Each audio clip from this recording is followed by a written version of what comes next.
They said it in a courtroom packed with people who had never shared a meal with me. People who didn't know that my hands once steadied trembling patients through the slow terror of losing themselves. People who didn't know that I spent 42 years diagnosing what my son now claimed I'd fallen into. She has dementia, he told the judge, as casually as if he were commenting on the weather. And for a moment, the room felt too small to hold the weight of such an intimate betrayal. I heard the words clearly, each syllable landing with the clinical dullness of a symptom reported on an intake form. And I remember sitting there with my palms resting lightly on my knees, the way I used to sit beside patients who were afraid of forgetting the names of their children, forgotten by mine. That was the part no training ever prepared me for. I am 78 now, retired for almost a decade, and I live alone in a quiet apartment filled with books I still remember reading. The kettle on my stove whistles exactly at the 7-minute mark. The African violets in my window bloom on schedule every spring, and the neighbors knock when they need help deciphering their blood work results because they still think of me as the doctor. If I were losing my mind, I think I'd be the first to know. But the thing about accusations spoken with conviction is that they crawl under your skin even when you swat them away. And so I sat there in that courtroom that smelled faintly of old varnish and new fear, listening to my only child recite a list of imagined symptoms with the confidence of a man who had rehearsed them in the mirror until he could say them without blinking. He spoke of forgotten appointments I never made, misplaced items I never owned, confusion I never expressed. His voice was gentle, carefully modulated, the voice of a man selling concern as though it were compassion. But I recognized the tightness at the edge of it, the slight tremor that always surfaced when he felt cornered or embarrassed. He used to tremble like that as a boy when he lied about brushing his teeth. Now he trembled in front of a judge as he lied about my mind. The irony, bitter and almost comical, was that just that morning I had corrected the court clerk's arithmetic when she miscalculated the filing fee. Dementia, I thought. How convenient. Not for me, of course, but for a man who wanted access to accounts I built over a lifetime and a house he had been circling like a hungry hawk for years. A house I bought with the salary I earned from decades of 14-hour shifts, teaching hospitals, night-on-call rotations, grand rounds, and the relentless patience that neurology demands from anyone who practices it with integrity. He knew what that house meant to me. He knew the view from the upstairs window was the last thing his father ever saw before the ambulance took him. He knew the cherry tree in the yard came from a cutting my mother planted when I graduated medical school. He knew, and still he looked at the judge and said, "My mother's no longer capable of managing her affairs." I wanted to stand. I wanted to say, "My mind is sharper than his conscience." But I stayed seated, because there comes a time in a woman's life when silence is not submission, it's strategy. I listened as he spoke about me like I wasn't there. He had brought printouts, articles he barely understood, amateur definitions of cognitive decline copied from websites he probably skimmed while drinking coffee. He held the papers with the self-assurance of someone who believed that information and knowledge are the same thing. They aren't. I had spent years delivering diagnoses with the care of someone placing fragile objects into trembling hands, knowing that words, once spoken, can rearrange a life permanently. He threw words like stones, careless of what they broke. He didn't look at me once. That hurt in a way I cannot neatly summarize. If he had glanced over, even briefly, I might have recognized hesitation or shame or the ghost of the boy who used to run down the stairs with scraped knees and arms open, but his gaze stayed locked on the judge, as though I were already the fading outline of someone no longer real. I watched his wife in the row behind him, her arms folded, her expression a tight arrangement of concern and annoyance. She kept shaking her head slightly, in that way people do when they want to signal that something tragic has happened, something inconvenient yet inevitable. She avoided meeting my eyes, but I saw the flicker of triumph at the corner of her mouth whenever the judge nodded sympathetically. She had wanted this for a long time. I knew the rhythm of her desire, even if she believed she had hid it behind polite smiles and gluten-free casseroles. She wanted my house. She wanted the accounts. She wanted my son unburdened by the weight of a mother who remembered everything, including the things she preferred, stayed buried. I cannot fault her entirely. Resentment is a predictable creature, but to watch her guide him like a puppet through the motions of diminishing me, there was something surgical in the cruelty of it, precise, cold, almost admirable in its efficiency. When the judge finally spoke, it was to ask if I wished to respond. The question felt absurd, like asking whether a surgeon would like to wash her hands before operating. Of course I wished to respond. I had been responding silently with every breath I took, but I didn't speak then. Not yet. Because the truth is, betrayal needs room to echo. Otherwise it arrives muffled, softened, robbed of its lesson. I wanted my son to hear himself, to hear the way his voice had changed, to hear the stranger he had become while still wearing the face I once kissed goodnight. And so I looked at him, really looked at him, and felt the quiet, devastating shift inside me, the one that tells a woman that she has crossed an invisible threshold, that she has stepped from the realm of mother into the cold, bright territory of witness. I would speak soon, but not in anger. I don't raise my voice in courtrooms. I use scalpel words, sharpened by decades of truth-telling. I sat there with my back straight, my hands calm, my heartbeat steady. I thought about the patients who had come to me terrified, clinging to the last threads of who they were. I thought about the men and women who had thanked me for the gentleness with which I delivered devastating news. I thought about the years I lost helping others find themselves while my own son disappeared into ambition and fear. And I thought about the simple, unavoidable fact that spoke louder than any accusation he could make. I remembered everything, every sacrifice, every lie, every warning sign. I remembered the moment he stopped calling me Mom and started calling me her. I remembered the moment he first asked about the house. I remembered the long, slow unraveling of his gratitude. Dementia. No, what I had was clarity, sharper than ever. And as I looked at him sitting there, earnestly dismantling the woman who raised him, I understood that this hearing was not about my mind at all. It was about my refusal to hand over my life while I was still very much living it. And in that realization, something inside me settled, firm and immovable. I knew exactly what I would say when it was my turn. I knew the truth would slice cleanly through every lie he had laid before the court. And I knew that when I finally stood, I wouldn't be standing for him. I would be standing for myself. The real breaking point did not arrive in the courtroom, though that moment carved a permanent line between the life I lived before and the life I was forced to enter after. The true catalyst came 3 days later, when I received a certified letter on thick white paper embossed with the name of a law firm I had never heard of, a firm whose very font seemed designed to intimidate the elderly and the uncertain.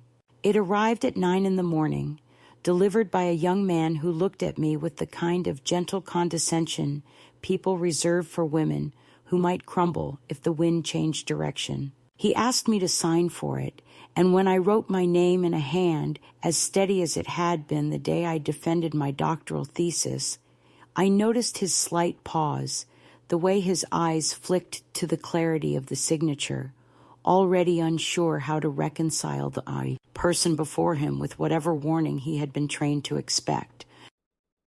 When I closed the door and sat at the kitchen table, unfolding the crisp pages, I understood immediately that my son had moved from accusation to action with the unthinking speed of someone who believed himself justified, someone who thought consequences were for other people. The letter stated, in a tone so calm it felt almost mocking, that my son had filed a petition for emergency provisional guardianship on the grounds of documented cognitive decline and increasing inability to manage financial and personal affairs. I ran my fingertips along the embossed header, thinking how many times I had read similar documents in my years as a neurologist. Papers used to protect the vulnerable, the fragile, the truly slipping.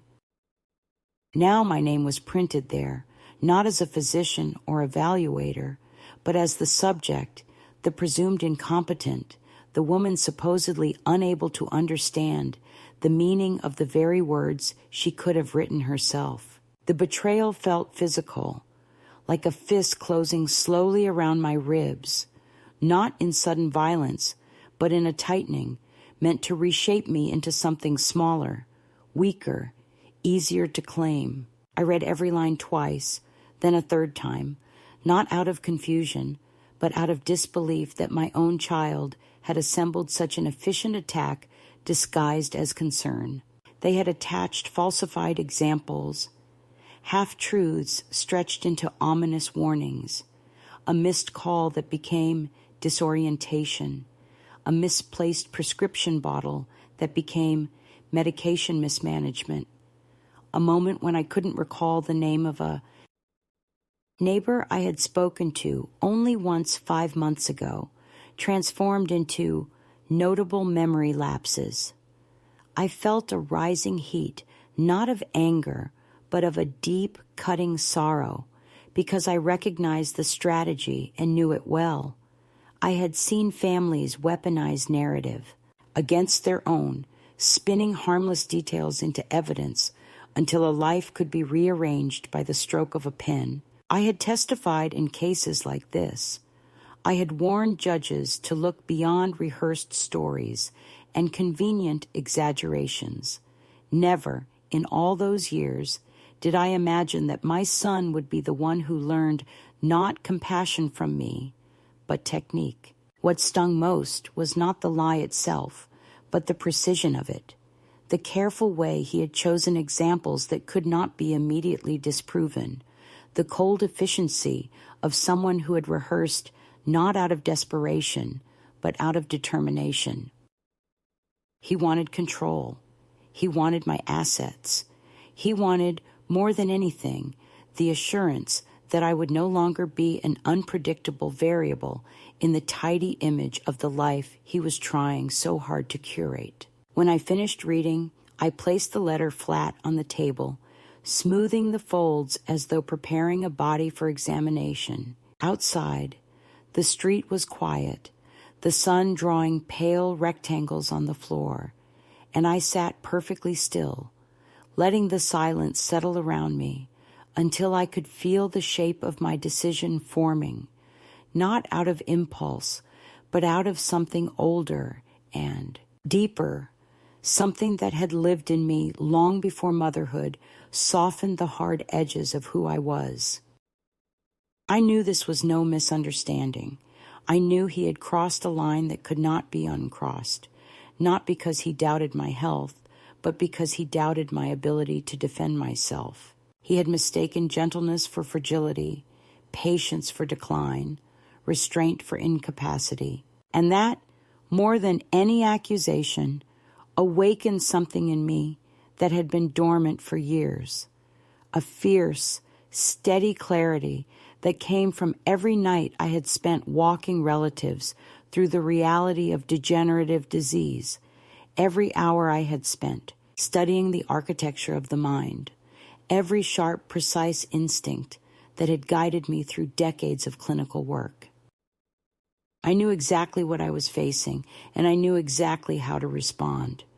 I stood, walked to the cabinet beneath the sink, and retrieved the metal lockbox I hadn't touched in almost a year. After my husband died, I had kept it for insurance papers, medical records, and the few documents that matter more in crisis than they ever do in peace. I set it on the table and opened it, feeling no tremor in my hands, only a strange and steady calm. I pulled out every document I might need: my power of attorney forms, my advance directive, my previous cognitive evaluation from the year before, the one I had taken voluntarily and passed with a score most 40-year-olds would be proud of. I arranged everything in a neat stack, the way I used to prepare patient charts for morning rounds, then reached for the phone to call an old colleague, one whose honesty I trusted more than anyone else's. I told him what had happened. I heard the long pause on the other end of the line, the kind of pause that holds more fury than any raised voice. When he spoke, his voice was low and controlled, and he said the one sentence that marked the true turning point of everything that came after. "Come in tomorrow morning. I'll run the full battery myself, and then we will make sure he never does this to you again." I thanked him, hung up the phone, and looked once more at the letter that had arrived like an execution order disguised as a safety notice. I thought of my son, of the boy who used to hold my hand crossing the street, of the young man who once told me he wanted to make me proud, and I realized with quiet devastation that he no longer cared whether I was proud, only whether I was compliant. Something inside me shifted then, not violently but permanently, as though a door that had been left ajar for years finally closed with a soft, irreversible click. I knew the battle had begun, not the kind fought with shouting or tears, but the kind that unfolds in documents, diagnoses, and the unwavering resolve of a woman who has been underestimated one time too many. And as I gathered the papers into a folder, the air around me felt sharper, cleaner, as though the truth itself had stepped into the room and taken a seat beside me. I was not losing my mind. I was about to defend it. The days that followed moved with a peculiar slowness, the kind that settles over a life when someone else begins quietly rearranging its edges, not through force or confrontation, but through a steady drip of subtle intrusions that accumulate like sediment until you realize the landscape around you has changed without your consent. It started with small gestures that might have seemed caring to anyone who hadn't tasted the bitterness beneath them. My son dropping by unannounced and lingering too long in the doorway as he scanned the apartment with the alertness of someone. Taking inventory, the way his eyes paused on the stove knobs, the medication tray, the stack of bills on the counter. The questions that came wrapped in honeyed tones but carried a sharp hook beneath the surface. Questions like, "Did you remember to eat lunch?" and "You didn't go out alone, did you?"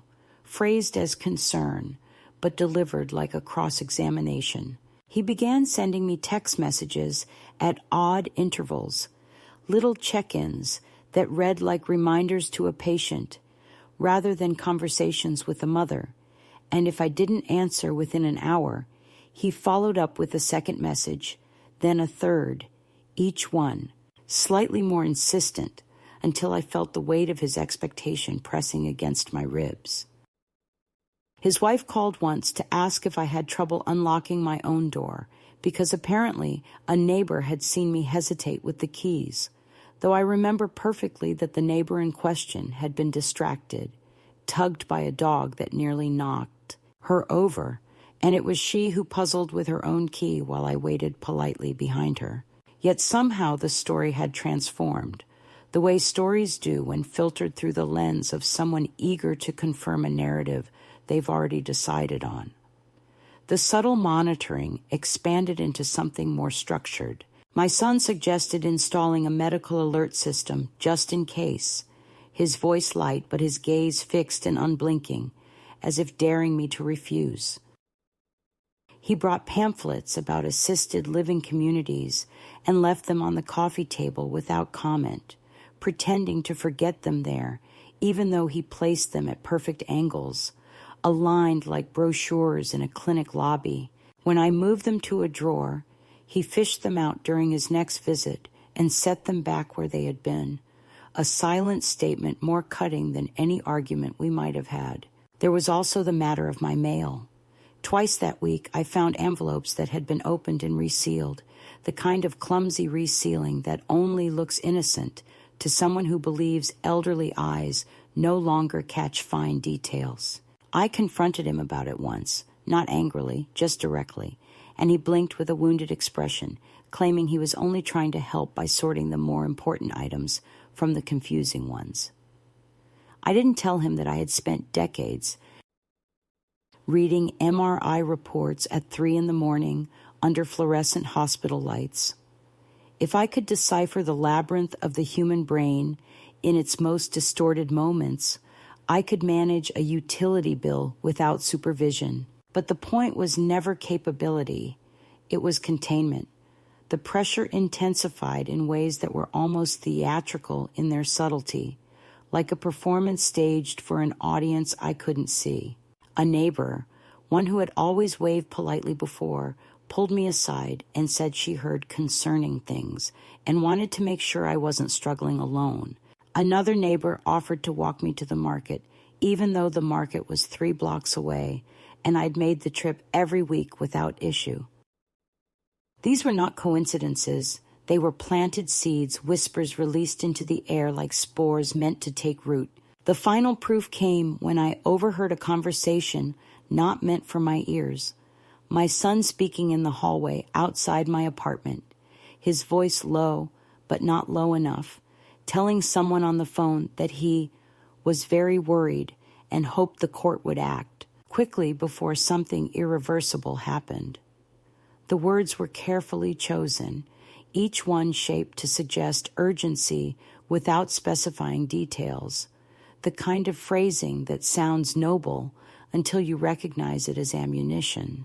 I stood behind the door and listened to the man I had raised paint me as a danger to myself, and I felt something inside me shift again, not breaking, but hardening, like cooling steel. He visited more frequently after that, always with an air of rehearsed patience, always with the same practiced smile that did not reach his eyes. He would straighten the throw blankets without asking, move dishes from one cabinet to another, so you won't forget where things go, call out from the kitchen, asking where I kept the tea, even though he had opened the same cupboard twice the week before. These intrusions were small but cumulative, and each carried the unmistakable implication that my life was becoming a shared project, one in which he was the supervisor and I was the failing structure needing reinforcement. One afternoon, he arrived with a thick folder of financial statements he had somehow obtained, statements for accounts I had never granted him access to, and sat across from me on the couch while explaining that he had reorganized everything to make it easier for me.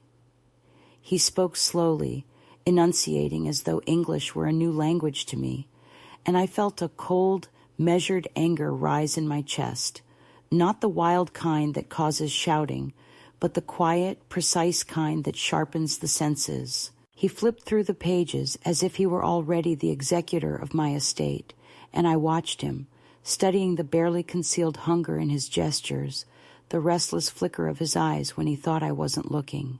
Even the apartment itself seemed to react to this slow erosion. The familiar rooms tightening around me like a body withdrawing from an intrusive touch.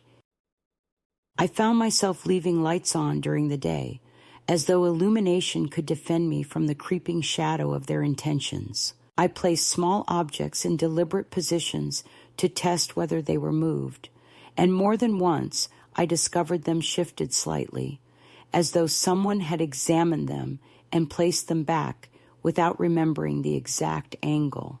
Whether it was my son, his wife, or someone they sent, I couldn't know, but the effect was the same. My home was becoming porous, invaded by a presence that treated my autonomy as a temporary inconvenience. And yet through all of this, I said nothing, not because I was afraid, but because I was gathering evidence in the oldest, most human way, through observation, through memory, through the calm understanding that sometimes the most dangerous thing you can give someone who underestimates you is silence. What they did not know, what they could not imagine, was that the more they pushed, the clearer my mind became. There is a kind of lucidity that arrives only when someone tries to convince you that you've lost it, a sharpened state in which every detail stands in high relief, every word lands with perfect clarity, every intention glows in its true color. They saw frailty where there was strategy. They interpreted composure as vulnerability. They mistook my stillness for surrender. They did not see the calculations forming behind my eyes, the slow, deliberate shift from defensive posture to quiet counterattack. They thought they were shepherding me toward an inevitable conclusion, but in truth, they were only driving me toward a decision I might never have reached otherwise. Their efforts to diminish me built the scaffolding of my resolve, and with every patronizing gesture, every thinly veiled accusation, every attempt to rewrite my competence, they pushed me closer to the moment when I would take back control with a precision they had never expected. The escalation was theirs, but the awakening was mine, and as the days unfolded in this careful dance of pressure and restraint, I knew that the path they thought they were paving for me would soon become the one I closed behind me forever. I woke up the morning of the evaluation with a kind of stillness I hadn't felt in years, a stillness so deep it felt almost ceremonial, as though the universe itself had paused to hold open a door I was meant to walk through. And as I dressed, choosing a blouse I had once worn to lecture halls, filled with residents who hung on every word, I found myself studying my reflection with the clinical detachment I had honed over decades, searching not for signs of decline, because I already knew. None were there, but for traces of hesitation or fear that might betray the magnitude of what I was about to do. Yet instead of fear, I felt something closer to anticipation, a quiet readiness that came from the knowledge that this was the first choice in months, entirely my own, a decision not made in reaction to my son's accusations, but in defiance of them. And when I stepped outside, locking the door with a hand that did not tremble, I felt the morning air settle around me like armor. The walk to the clinic was long enough to gather my thoughts, but not long enough to second-guess a single one of them. And with each step, I felt the weight of the past weeks lift slightly, the pressure of surveillance and suspicion dissolving beneath, the simple physical rhythm of walking toward a place where my mind, my identity, my history would be measured not by the distortions of someone's ambition, but by the standards I had once enforced myself. My colleague, a man whose talent for cutting through pretense was matched only by his compassion, greeted me not as a potential patient, but as a peer, and that alone steadied something inside me, reminding me of who I was beneath the fog of other people's narratives. He placed the assessment forms in front of me with the same solemn respect one offers a skilled musician tuning her instrument, and he said, without theatrics, that he would push me hard, not out of doubt, but out of loyalty to the truth, because if I were to stand in front of a judge again, it would not be with a half-finished sheet of reassurances, but with a meticulous record that not even the most determined opponent could twist. I nodded, grateful not for his gentleness, but for his seriousness, because it honored the gravity of the moment more than any comforting phrase could. The evaluation itself unfolded like a long, familiar corridor I had walked 1,000 times from the other side, each test a door I opened with steady confidence. Memory sequences, pattern recognition, abstract reasoning, language recall, spatial tasks, clock drawings, executive function challenges, all of them rising before me like an old ritual, a ceremony of the mind, and with each correct answer, with each swift response, with each moment when my brain surged forward with crisp, assured clarity, I felt the ground beneath me shift from uncertainty to something grounded, undeniable, almost luminous. There was a moment toward the midpoint when my colleague leaned back slightly, observing me with a mixture of professional astonishment and personal vindication, as though he had always known the outcome but was still struck by the force with which I exceeded every parameter. He said nothing then. He didn't need to.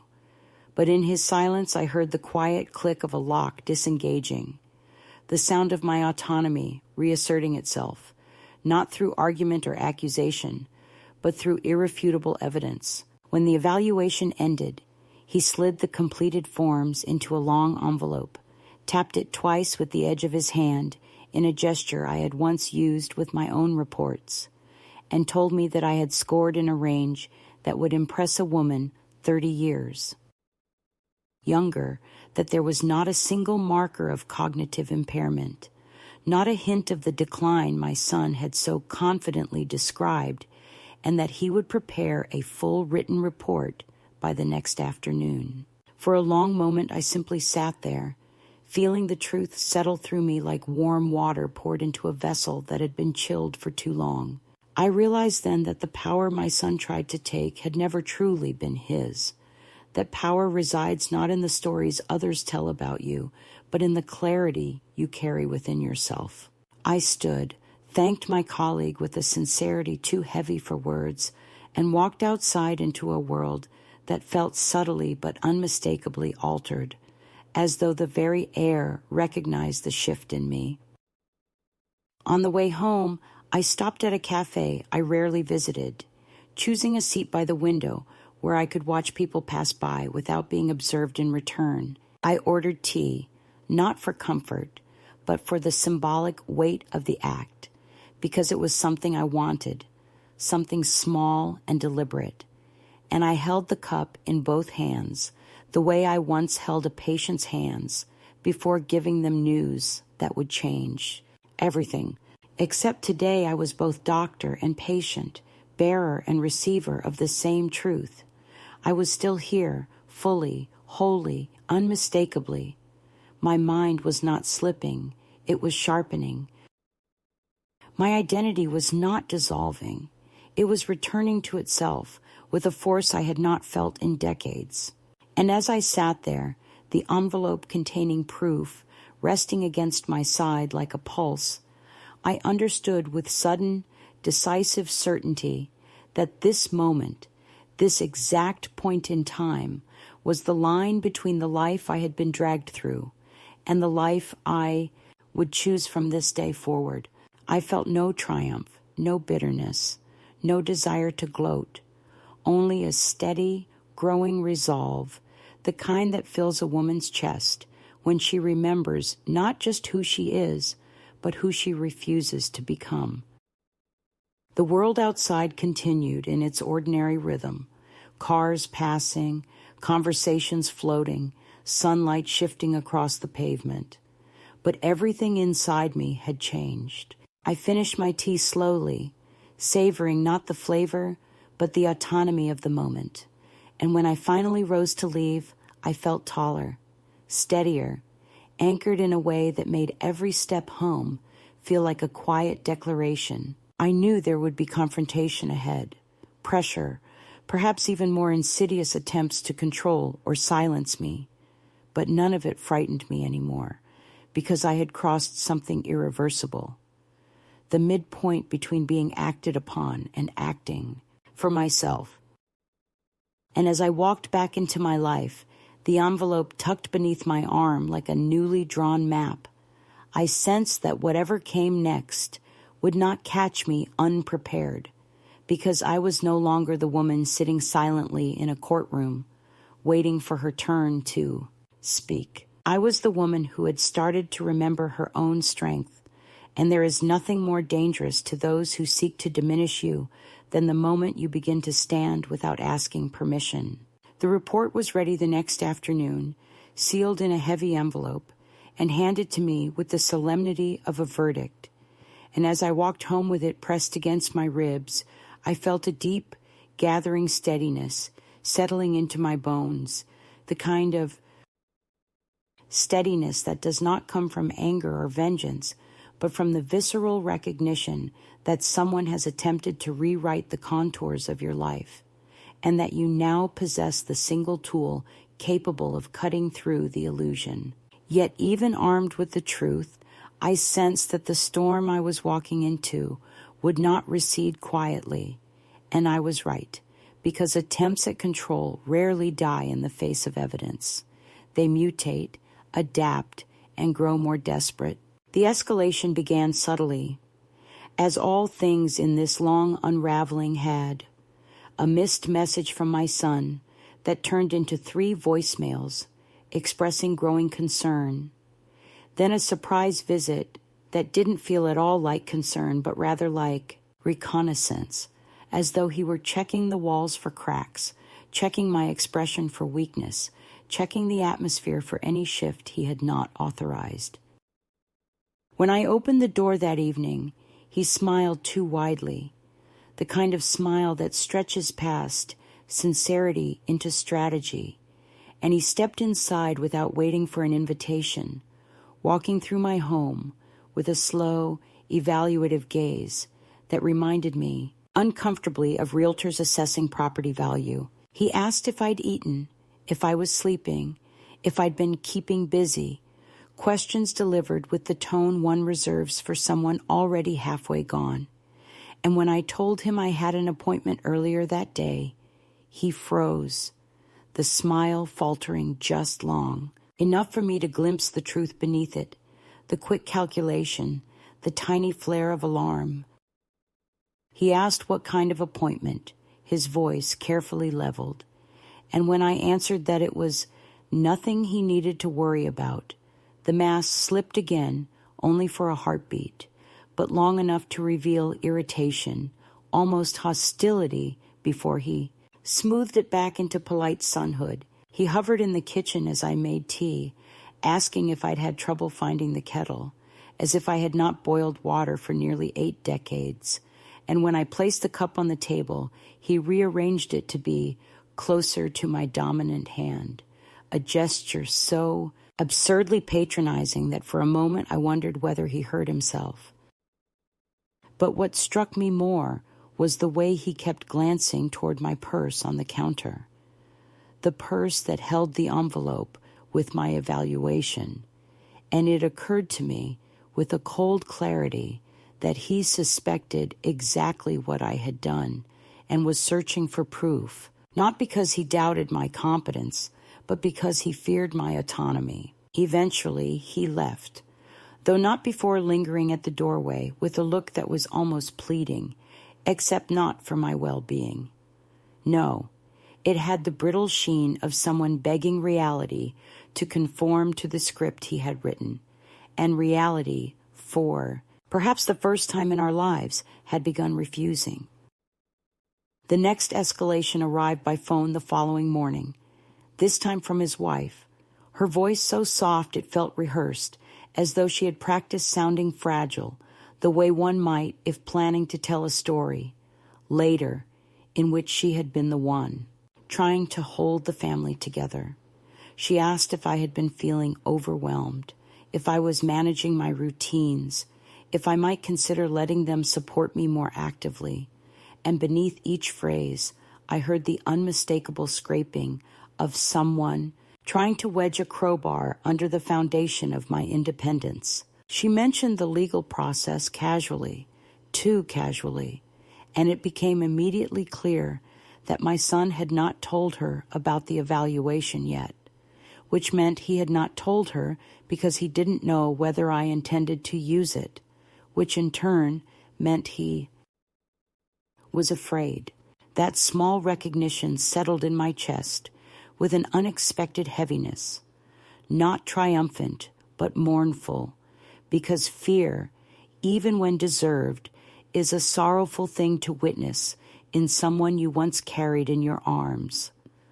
Later that week, the real pressure began.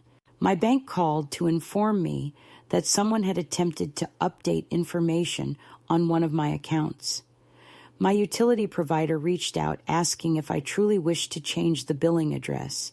A social worker left a card in my mailbox with a handwritten note saying she'd been contacted by a family member who was concerned about my safety.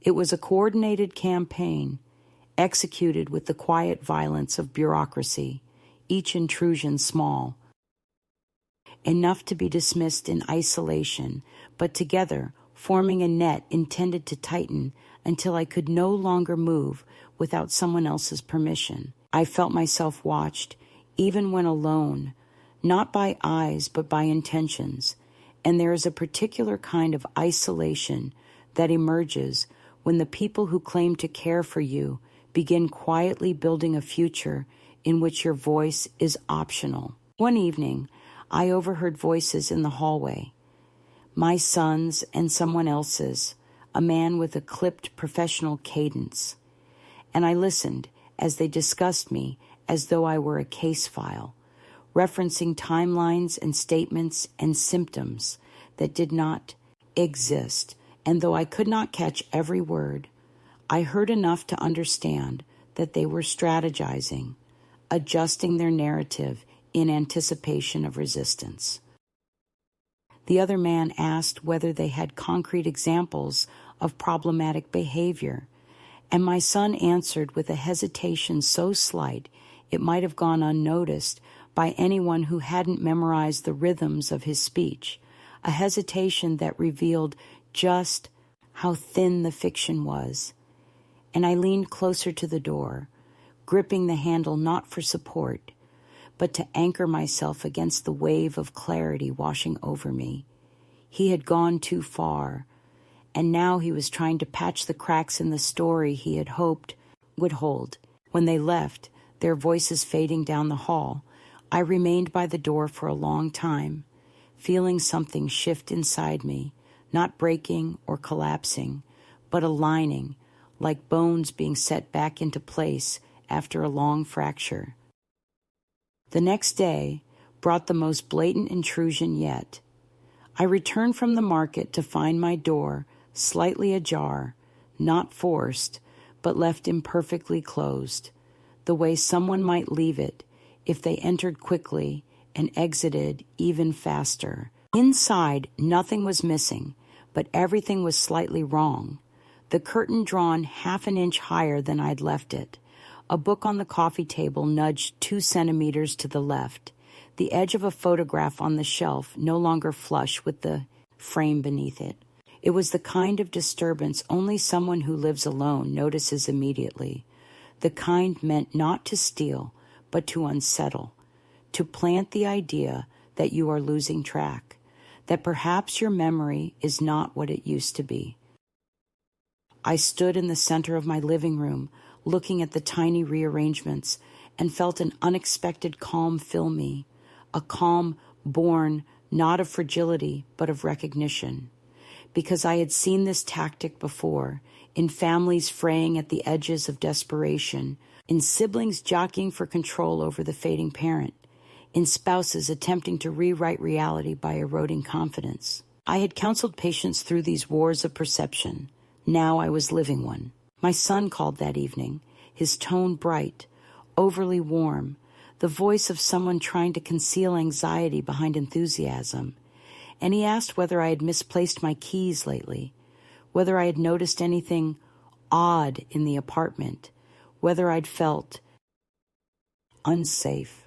His questions were shaped as inquiries but delivered like accusations, and I answered each one carefully, offering nothing that could be twisted, until he finally asked, too casually, if he could stop by the next morning with some paperwork that might help simplify things.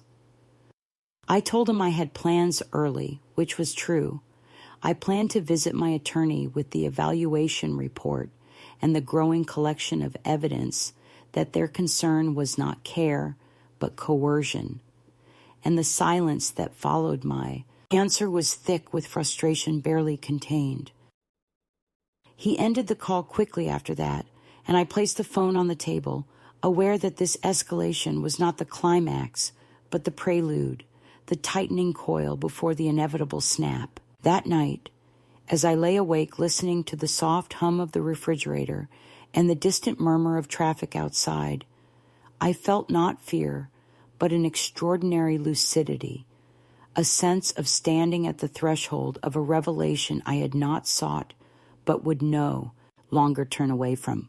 The people who once relied on me now relied on the idea of my weakness, and that idea had taken on a life of its own, even as reality contradicted it. The deeper truth was that my son did not fear my deterioration.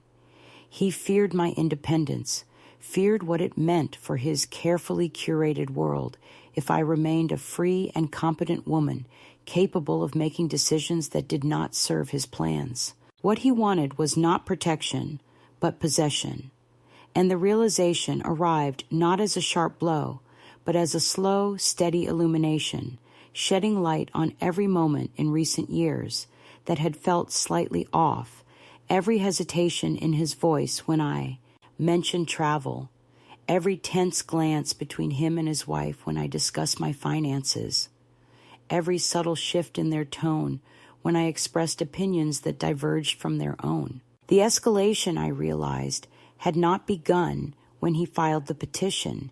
It had begun long before, in the small ways that children begin to reshape their aging parents into versions that fit their convenience, trimming away autonomy like overgrown branches, convincing themselves that control is love and authority is safety. Now, with the truth documented and undeniable, I stood in the eye of a storm that was gathering not because I was losing myself, but because I had found myself again. And that recognition, quiet, immense, irreversible, filled me with a resolve that would carry me through everything that followed. I arrived at the courthouse with the envelope tucked beneath my arm, like a secret that had finally ripened into a weapon. Not because I sought to humiliate my son, but because I understood that there comes a moment in every struggle when mercy becomes indistinguishable from surrender, and I had surrendered enough more than any mother should. The building loomed ahead with the same indifferent grandeur it had the first time, but as I stepped inside, I felt no tremor of uncertainty. Instead, I felt the calm that descends on a surgeon before an operation, the calm that says the outcome has already been decided by the precision of preparation and the unshakable knowledge of one's own competence. My son was already seated at the long table with his lawyer, a man whose crisp suit and polished glasses seemed designed to mask the flimsiness of the arguments he intended to present. And when my son looked up and saw me, there was an unmistakable flicker of something that wasn't guilt or love or even anger, but the dawning recognition that the version of me he had tried to offer the court, the confused, diminished woman who needed his guidance, was nowhere in the room.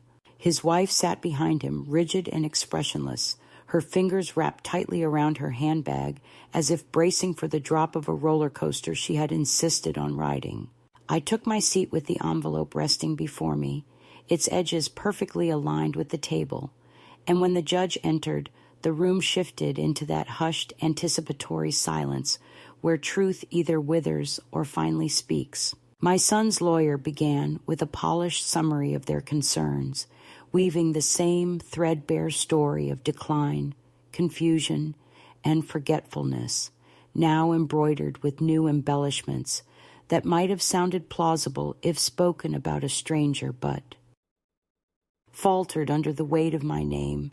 He spoke of risk factors and potential hazards and documented behavioral inconsistencies, lifting phrases from psychological reports he did not understand, hoping their vocabulary might distract from the lack of substance beneath them. My son sat beside him, nodding solemnly, his brow furrowed in an imitation of worry so practiced it bordered on theatrical, and I watched him closely, noting the slight rigidity in his posture, the way he avoided meeting my eyes, the way his hands twitched with the tension of someone who fears the floor beneath him may not hold.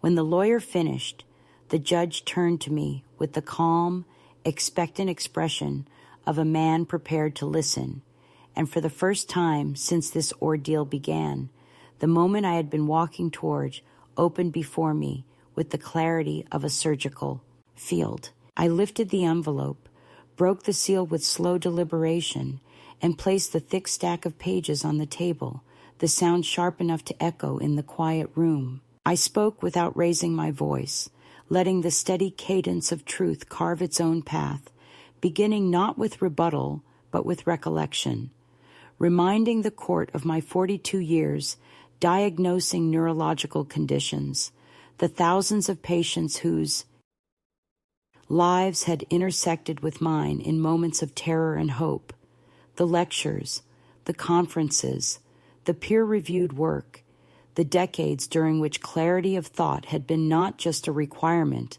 but a calling. I watched the lawyer's face tighten as he realized the weight of my experience was not an ornament, but a foundation they had foolishly underestimated. Then I slid the cognitive evaluation toward the judge, a document so thorough and unequivocal it carried the authority of a verdict and explained each section with the precision of the specialist I had always been, making clear how memory is measured, how executive function is tested, how spatial reasoning is evaluated, how decline is documented, not through anecdotes or suspicions or convenient narratives, but through standardized, evidence-based tools administered by professionals qualified to interpret them. I did not look at my son until I reached the section of the evaluation that stated clearly, concisely, unambiguously, that I showed no signs of cognitive impairment, no markers of decline, no deficits consistent with dementia or even mild cognitive disorder. When I finally turned toward him, his eyes darted away as if the truth were a light too bright to face, and I realized with a quiet finality that he had never believed his own accusations. He had simply counted on my silence. But silence is only powerful when it is submission, and mine had transformed into something far sharper. I continued speaking, not as a mother defending herself, but as a woman presenting incontrovertible facts. And then, when the judge asked if there was anything further I wished to add, I felt the room tilt into the moment that would define everything that came after. I folded my hands on the table and said, with the same steady tone I once used to deliver life-altering diagnoses, that while I exhibited no cognitive decline, I had long observed behavioral changes in my son, changes marked by anxiety, impulsivity, and the desperate need for control that suggested his motivations were not grounded in concern for my welfare, but in fear of losing access to the privileges my independence denied him. I chose my words carefully, clinically, not weaponizing them, but dissecting the truth with surgical accuracy, and the silence that followed was so complete it felt like the air itself was listening. My son stiffened as though bracing for an impact he had not anticipated, and his lawyer shifted uncomfortably, glancing at him with the faint alarm of a man realizing he had built his case on a structure that was collapsing beneath him. The judge read the evaluation closely, turning page after page with an expression that moved gradually from neutrality to something sharper. And when he finally looked up, His voice carried the unmistakable tone of final decision. He stated that there was no basis whatsoever for guardianship, no evidence supporting the claims made, no justification for further proceedings, and that the petition was not merely denied, but dismissed with prejudice, meaning they could not refile it without significant new evidence. The words landed with the clarity of a bell, each one ringing through the courtroom with the weight of an ending. My son made a small, involuntary noise, somewhere between a breath and a protest, but said nothing, and his wife's face remained frozen in a mask that cracked only along the edges of her eyes. I thanked the judge, gathered my documents with slow, measured movements, and stood. My son rose too, as though pulled by an instinct older than the conflict between us, and for a moment our eyes finally met, not as mother and child, but as two people standing on opposite shores of a river that had widened beyond crossing. I saw fear there, and shame, and something else I could not name, something like the faint, painful flicker of the boy he once was, the boy who believed I could fix anything. But some ruptures are too deliberate to repair. I walked past him without speaking, feeling neither triumphant nor vindicated, but simply free, as though the door of a long, windowless room had been opened and sunlight had spilled in at last. Outside, the air felt different, brighter, sharper, carrying the quiet triumph of a woman who had taken her life back, not through rage or pleading, but through truth, knowledge, and the unwavering refusal to vanish into the convenient story someone else tried to write for her. And as I stepped into that light, I understood that the climax was not the courtroom victory itself, but the realization that I had finally stopped asking to be seen and had instead chosen to stand fully in my own visibility. When the courthouse doors closed behind me and the echo of the judge's words faded into the ordinary sounds of the street, I felt a strange, expansive quiet settle inside my chest. Not the quiet of exhaustion or defeat, but the kind that comes after. Surviving a storm you never asked for, the kind that leaves the air washed clean and the horizon unexpectedly clear. And as I walked home, I realized that something fundamental had shifted in the architecture of my life. The victory itself did not bring joy. Joy was too bright and too simple for what the moment demanded. But it brought a kind of groundedness, a steadying sense that I had returned to myself after being displaced by someone else's fear. In the days that followed, I made small but decisive changes, not out of spite or self-protection, but out of a newfound understanding that independence must be lived, not merely declared. I changed the locks on my door without fanfare, informed my bank that only I would make decisions on my accounts, and began to re-inhabit my home not as a battleground, but as a sanctuary, placing each object exactly where I wanted it, not to test for intrusion anymore, but simply because it felt good to reclaim the intimate geography of my own space. My son called twice during that first week, leaving messages that wavered strangely between apology and defensiveness, as though he were trying to rebuild a bridge without acknowledging he had set fire to it.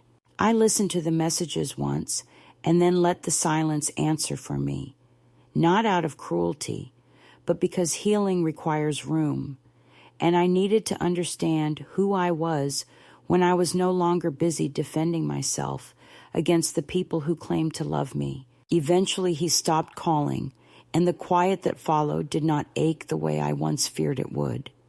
Instead, it felt like a long-delayed exhale, the release of a weight I had been carrying long before the courtroom, perhaps long before I realized. He had learned to speak to me not as a mother, but as an obstacle. I did not retreat from the world as I thought I might. Instead, I found myself stepping into it with a steadier gait, going to the library again, walking farther each morning, cooking meals that filled the apartment with scents I had forgotten I loved, and slowly, almost imperceptibly, rediscovering the texture of solitude chosen rather than imposed. Neighbors still offered help from time to time, but their gazes changed when they saw me carrying groceries with ease or discussing a medical article with the clarity of someone who had never once misplaced her mind. One afternoon, as I stood in line at the market, a woman about my age asked whether I had ever considered hosting small talks about navigating aging without surrendering dignity, and the idea took root immediately, blooming with the quiet force of something that had been waiting beneath the surface. Soon, I began holding weekly gatherings in the community room, speaking to women who were strong but tired, capable but dismissed, wise but treated as fragile. And as I watched them listen with a hunger that reminded me of my younger self in lecture halls, I felt a purpose reawakening, not the sharp, demanding purpose of my medical years, but a gentler, steadier one, grounded in the shared resilience of women who had lived long enough to know the world rarely grants dignity to those who do not.